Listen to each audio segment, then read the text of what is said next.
Okay, Assalamualaikum dan salam sejahtera murid. Jadi tadi kita dah belajar apakah itu masa. Okay, masa adalah tempoh antara 2 detik. Jadi maksudnya dari pukul 7 sampai pukul 9 contohnya, ataupun dari pukul 4 hingga pukul 7 contohnya. Jadi itu adalah masa, 3 jam, 4 jam, 5 jam. Okay, jadi sekarang ni kita sudah belajar apakah maksud masa. Okay, dan juga apakah cara untuk mengukur. Jadi sekarang cikgu akan bagi lebih lanjut, akan jelaskan lagi lanjut apakah alat pengukur masa. Jadi alat-alat pengukur masa, jam ialah alat yang dicipta untuk mengukur masa. Jadi macam video sebelum ni cikgu cakap, untuk mengukur masa jam telah dicipta sebab kita ada yang tidak seragam. Kita ada yang tidak seragam dan juga yang seragam. So, ada beberapa benda yang berulang-ulang secara seragam kita boleh guna untuk mengukur masa, dan juga ada juga benda yang berulang-ulang tetapi tidak seragam dan kita tidak boleh ukur masa. Jadi, lebih mudah untuk mengukur masa, kita telah mencipta jam. So jam ni dia bukannya hanya wujud pada zaman moden sekarang ni, tapi jam juga wujud pada zaman dahulu. Pada zaman kuno, sebelum kita wujud lagi, sebelum kita berada ke bumi ni, di jam kita ada alat pengukur masa pada zaman dahulu. Zaman-zaman dahulu, ataupun zaman kuno. Dan juga alat pengukur masa moden, iaitu zaman kita sekarang ni lah. Jadi zaman kuno, zaman dulu-dulu, pada zaman dahulu, jam yang digunakan untuk mengukur masa, adalah contoh seperti jam air, jam matahari, jam nyalaan lilin dan juga jam pasir. Jadi kalau kamu tengok sini, jam pasir, mestilah kamu pernah nampak benda ni. Jam pasir seperti nama dia adalah cara kamu mengira masa. So jam ni adalah untuk mengira masa. So nama dia jam pasir, maksudnya kamu guna untuk kira masa. Jadi jam pasir adalah cara kamu mengira masa menggunakan pasir yang berada di dalam kaca ni. Ataupun pada zaman sekarang ada juga plastik. Jadi pasir disimpan di dalam, dan untuk mengukur contohnya 1 jam ataupun mungkin 1 minit, 2 minit, 3 minit, ataupun mungkin 1 jam, bergantung kepada berapa banyak pasir yang diletakkan. Sebab tu lah nama dia jam pasir. Kamu kira jam guna pasir yang berada dekat di dalam balang kaca ni. Jadi cara guna dia adalah hanya bila penuh dekat bawah, kamu terbalikkan dan dia akan mengalir daripada atas ke bawah. Jadi kalau dia besar, mungkin bolehlah sampai 30 minit, 1 jam. Kalau dia kecil, mungkin ada yang sampai 30 saat ataupun 1 minit, 3 minit. So ni adalah jam nyalaan lilin. Jam nyalaan lilin ni, cara guna dia adalah sama macam kamu bakar lilin. Sekarang contohnya bila gelap, kita bakar lilin kan? Ataupun kamu bakar lilin contohnya bila hari jadi. Jadi ni adalah cara kamu guna untuk mengukur masa. Mengukur masa pada zaman kuno. Jadi mereka nyalakan lilin macam kita nyalakan lilin sekarang. Tapi beza dia dengan lilin mereka dengan lilin kita, lilin mereka ada tanda. So, satu ni adalah mungkin 1 minit, ataupun 2 minit, 3 minit, 4 minit, 5 minit dan 5 minit. Dia bergantung kepada berapa besar dan juga berapa panjang lilin tu. Jadi dia ada bahagian. Kadang-kadang 1 minit ataupun 1 jam, jadi dia bergantung kepada berapa lama lilin tu boleh bakar untuk mengira masa. Jadi bila sampai sudah ke bawah ni, maksudnya sudah berlalulah 6 minit ataupun sudah berlalulah 6 jam contoh. Jadi itu adalah cara zaman dahulu ataupun zaman kuno kira masa ataupun ukur masa. Lagi, sini kita ada jam matahari. Di jam matahari ni, macam nama dia pun adalah kamu guna matahari. Kamu guna bayang-bayang matahari. Okey, kamu guna bayang-bayang matahari. Di jam matahari ni, kalau kamu tengok sini, semua ada nombor. 1, 2, 3, 4, 5, 6, 7. Okey, so dekat jam matahari ni, dia ada nombor. Jadi contohnya bila ada matahari memancar, okey, terbentuknya bayang-bayang kat sini dan kamu boleh tahulah pukul berapa. So contohnya sini kita ada matahari, kalau dia terpancar, lepas tu bayang-bayang tu terbentuk dekat pukul jadi kalau bayang-bayang tu terbentuk dekat pukul 5, macam sekarang ni pukul 5. Jadi bila dia terbentuk dekat pukul 5, bayang-bayang tu, maksudnya pukul 5 lah. Okey. Jadi bila dia terbentuk lagi, contohnya bayang-bayang pada pukul 2, jadi maksudnya pukul 2 lah pada waktu tersebut. Itu adalah jam matahari. Jadi sebenarnya senang untuk kamu hafal benda-benda ni. Jam pasir guna pasir, jam lilin macam lilin. Jam matahari mereka gunakan bayang-bayang matahari.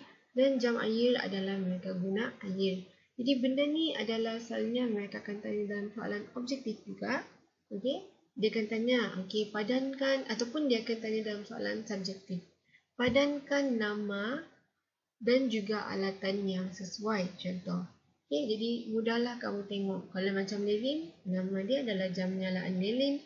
Kalau macam yang ni, dia adalah di dalam ada pasir. Okey, supaya boleh kira masa. So, ni adalah jam air. So, jam air ni maksudnya, bila kamu isi dekat atas ni, contohnya dekat atas, dia ada nombor 1 hingga atas. Jadi, bila dia mengalir, bila dia mengalir, dia akan menunjukkan beberapa minit sudah berlalu, contohnya. Jadi, itu adalah jam masa. Dia hampir sama dengan jam nyalaan lilin, hampir sama. Jadi cikgu ada satu video untuk jelaskan lagi apakah jam matahari. Macam cikgu cakap tadi, jam matahari maksudnya mereka guna matahari lah kan, bayang-bayang matahari. Jadi cikgu ada video sekejap, video pendek untuk jelaskan apakah itu penggunaan matahari sebagai pengukur masa. Jadi penggunaan jam matahari ni, kamu boleh guna pada waktu pagi lah memang. Jadi ni adalah bayang-bayang matahari. Jadi kalau kamu tengok, dekat sini adalah bayang-bayang matahari dan sini adalah masa-masanya. Kalau kamu tengok sini, ni adalah bayang-bayang matahari, ni adalah jam matahari yang digunakan. So, kamu tengok sini adalah 6 AM, sini adalah 9, sini adalah 12, 3 PM dan 6 PM. Jadi, contohnya bila ada matahari dekat sini, terbentuklah satu bayang-bayang dan kita tahulah, oh, sini mungkin pukul 5. Contoh. Contoh lagi, kalau ada matahari dekat sini dan terbentuk bayang-bayang dekat pukul 9, kita tahulah matahari sekarang adalah pada pukul 9 pagi. Contoh. So, ni adalah bayang-bayang. Kalau kamu tengok, bila dia berhenti dekat jam 12, jadi kita tahulah bila bila terbentuknya bayang-bayang matahari dekat sini, jadi kita tahulah sekarang adalah pukul 12. Jadi, ini adalah cara zaman-zaman dahulu ataupun zaman kuno, cara mereka tengok jam. Sebab zaman dulu, belum lagi ada jam tangan, jam dinding, jam digital, ataupun jam landing. Jadi ini adalah cara zaman dahulu mengukur masa. So kita tahu sini ada 6, 7 AM, 10 AM. Jadi bila matahari itu bergerak, kita tahulah pukul berapa. Ini adalah cara dia. Kalau kamu tengok, bergerak secara perlahan-lahan matahari. So seperti biasa, kalau kamu ada apa-apa soalan, kamu boleh tanya cikgu. Seperti biasa, kalau kamu ada apa-apa soalan, kamu boleh tanya cikgu. Jadi kita tengok pula alat pengukur masa moden. Tadi kita sudah tengok alat pengukur masa sejarah kuno kan. Sekarang kita akan tengok pula alat pengukur masa moden. So, alat pengukur masa moden ni dicipta apabila teknologi kita berkembang. Okay? Maksudnya zaman dulu guna pasir, guna lilin. So, bila teknologi kita berkembang, saintis pun mempunyai banyak pengetahuan tentang teknologi, kita bolehlah cipta jam. Okay? Sebab itulah kita kena belajar sains. Sebab dengan sains ni kita boleh memperbaiki hidup, kita boleh faham lebih apa tentang kehidupan, okay? Dan juga alam semesta.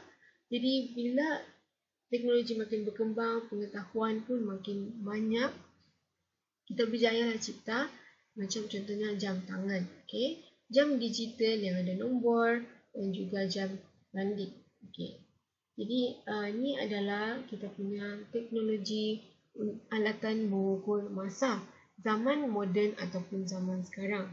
Okay, jadi ini adalah benda-benda yang digunakan sama ada secara landik, okay, menggunakan jarum ataupun secara digital menggunakan nombor. Okay, jadi sekarang kita sudah tahu apakah alat pengukur masa moden dan juga kuno. Kita kena tahu pula dia punya unit. Okay, dia punya unit. Jadi bila kita sudah tahu cara untuk mengukur, kita guna jam, kita guna pasir, semua tu kan. Jadi kita kena tahu yang dalam masa kita ada saat, okay? Kita ada minit, kita ada jam, kita ada hari, kita ada bulan dan juga kita ada tahun. Okay?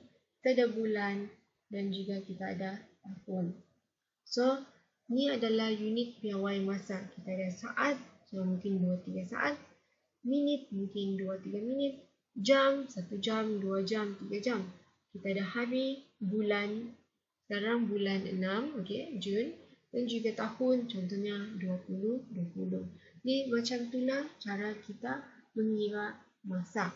Okay, sebab itulah kita belajar benda ni. Kalau tidak, kita tidak tahulah hari ni hari berapa. Sekarang ni masa berapa, saat berapa, jam berapa. Okay? Sebab itulah benda ni dibelajar, okay? Dan juga perlu dipahami. Lagi satu, kamu kena tahu dalam 60 saat dia adalah sama dengan 1 minit. Okay? Dan 1 jam bersamaan dengan 60 minit, 1 hari bersamaan dengan 24 jam. So dalam 1 minit ada 60 saat, dalam 1 jam ada 60 minit dan dalam 1 hari ada 24 jam. Maksudnya dalam hari ini, hari Sabtu, kita ada 24 jam. Okay?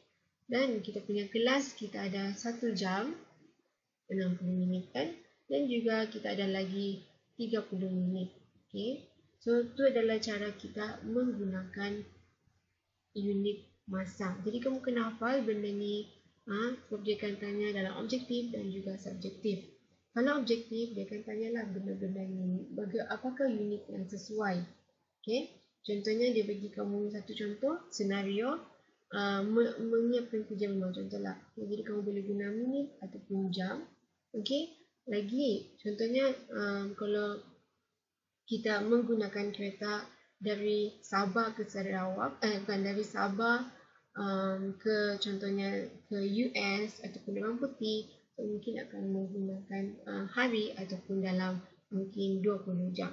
Jadi itu mereka akan bagi kamu senario, okay, bagi kamu keadaan, situasi dan kamu akan jawablah apakah unit yang sesuai. Okay, jadi seperti biasa kalau kamu ada yang kamu kurang faham, kamu boleh tanya cikgu bila-bila masa.